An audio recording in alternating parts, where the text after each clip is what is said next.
Kalanduka Jataka. The Bodhisattva was once a royal treasurer. On the same day the Bodhisattva's son was born, one of his slaves also gave birth to a son.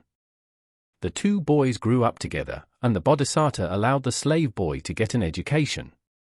When the slave boy came of age, the Bodhisattva employed him as his private secretary.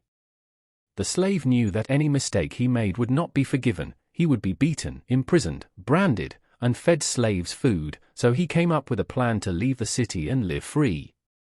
He forged a letter to a merchant living out at the border saying he was the royal treasurer's son and had been sent there to unite the two families by marrying the merchant's daughter. Since the letter had the official seal and the slave came in handsome dress and with perfumes and other appropriate gifts, the plan worked.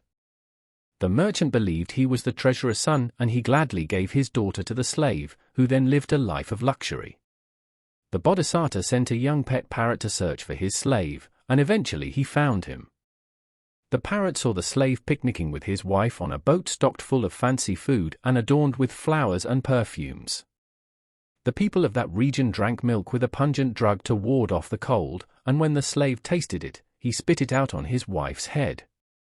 The parrot, sitting on the bough of a fig tree, saw this and scolded the slave, telling him to remember who he really was and warning him that soon he would be caught.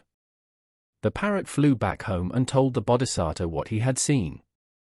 The Bodhisattva sent his men to bring his slave back, and he was then treated as a regular slave. In the lifetime of the Buddha, the slave was an earlier birth of one of the Buddha's disciples who boasted about his wealthy, noble upbringing. It was later discovered that these stories were all lies. When the Buddha heard other disciples discussing their conceited, dishonest brethren, he told this story so they knew that this disciple had been the same way in the past.